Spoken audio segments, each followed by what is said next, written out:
Hello, ako si Kuryente Nuts. Branch circuit, feeder, service conductor. Ang lahat ng yan, mga conductor. Depende lang sa lokasyon, sa gamit, at saka sa size. Dapat kapag binanggit ang salitang branch circuit, feeder, o service conductor, ay meron tayong maliwanag na mental picture kung ano itsura nito. Gaya na lang ng bagitong karpintero na inutusang humanap ng eskwalang bilog. Ikot ng ikot. Walang makita, bumalik. Hindi ko makita eh. Alang, hindi. Eskwala, bilog. So, ganyan ano. Ang mga rules sa PEC ay punong-puno ng mga technical terms. At kung wala tayong understanding ng mga technical terms ng ginagamit sa mga rules na ito, ay mahihirapan talaga tayong intindihin ng rules sa PEC. Ang layunin ko sa mga bidyong ginagawa ko ay ipaliwanag ang rules sa PEC. At kailangan din, para maipaliwanag ko ito, paliwanag ko rin ang definition ng mga technical terms na ginagamit dito. Tingnan natin sa PEC. Dito. Kung ano ang sinasabi nito sa definition ng branch circuit, feeder, at saka service conductor. Branch circuit, circuit conductor na matatagpuan sa gitna ng final overcurrent protective device gaya ng fuse o kaya circuit breaker at saka ng outlet. Yan, branch circuit yan. Sa Article 100 yan sa NEC at Article 1.1 definitions naman sa Philippine Electrical Code. Apat na klase ang categories ng branch circuit. Meron tayong appliance branch circuit, general purpose, individual at multiwire.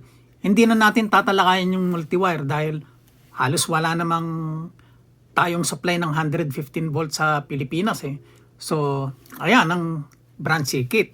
Yung mga conductors na yan na between yung circuit breaker sa loob ng panel board at saka ng mga outlet. Yung mga outlet, nagsusupplyan sa mga equipment, receptacle, ilaw, o yun na, device, receptacle, ano? So, yan. Yan ang branch circuit. General purpose branch circuit. Ayan. Sa definitions 1.1 sa PEC, branch circuit that supplies two or more receptacles or outlet for lighting and appliances. Pwede ang 15 ampere na circuit breaker o 20 ampere na circuit breaker na mag-supply sa ilaw at saka sa receptacle combined o kaya hiwalay. Kung gusto nyong paghiwalayan ng receptacle at ilaw, pwedeng 15, pwedeng 20 amperes. Both for lighting and receptacle branch circuits. Appliance branch circuit. Ito yung magsusupply ng kuryente sa ating mga receptacle. One or more outlets para sa mahalaga ito para sa kitchen. Meron tayong concept sa PEC ng small appliance branch circuit. 20 amperes yan. Hindi nakakabit dito sa sirketong ito ang mga ilaw unless bahagi siya ng appliance. Ayan, individual branch circuit. Nagsusupplyan sa isang pirasong utilization equipment lang. Halimbawa, yung aircon o yung washing machine. Yan. Kilala natin ito bilang special purpose outlet, SPO. Feeder. Ito naman yung mga conductor sa pagitan ng service equipment at saka ng ating mga final branch circuit overcurrent device. Ayan, yan ang feeder sa gitna ng main panel at saka ng mga sub-panel. Yung mga B, yun yung mga branch circuit. So, yan ang concept ng feeder. Nandun siya sa gitna. Bakit ba mahalaga sa atin ang konsepto ng feeder na maintindihan natin ang lokasyon nito at saka ang gamit nito? Kasi dyan sa feeder, Diyan lang tayo nagtatap. Diyan lang tayo pwedeng mag-tap ng conductor na mas maliit kaysa dun sa dapat na size niya.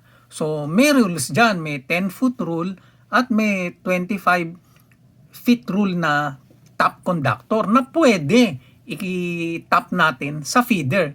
Diyan lang tayo nagtatap. Gamit yan sa mga industrial uses. Finally, ang service conductor. Yan yung pinakamalaking conductor from service point ito to the service disconnecting means, yung ating pinaka main breaker. Yan. Yan ang service conductor. Yan, papasok siya rito hanggang sa metro, hanggang makarating siya sa ating main breaker, main disconnect.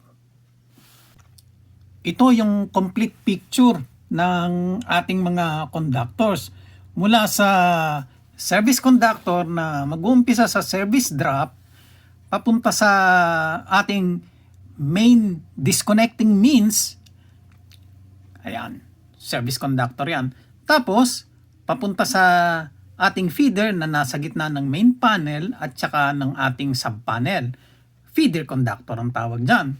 At finally, ang ating branch circuit mula sa final overcurrent protective device na circuit breaker papunta sa ating load, sa ating sinusuplayan na utilization equipment. Yan.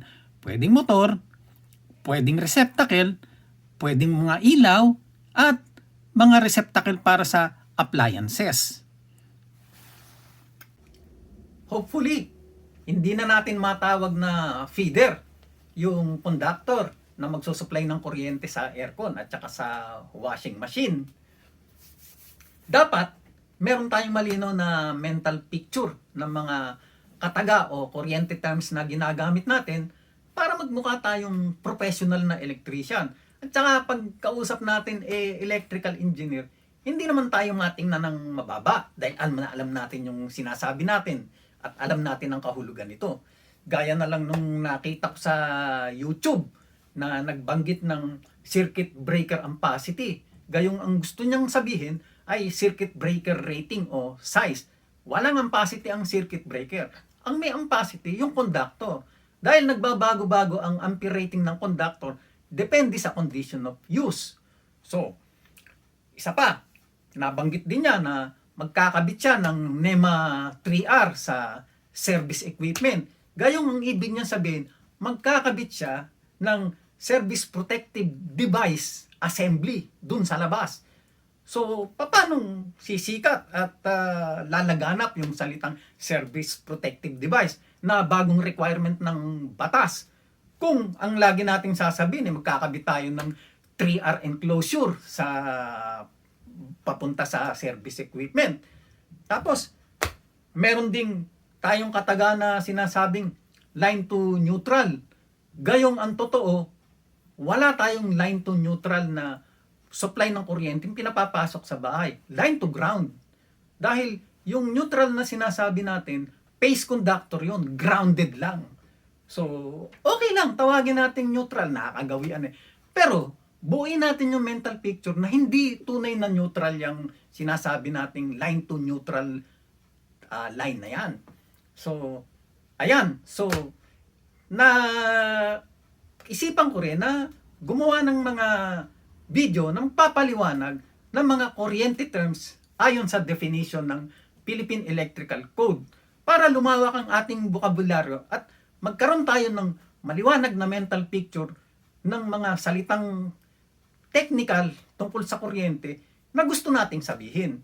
Para professional talaga ang ating dating bilang electrician.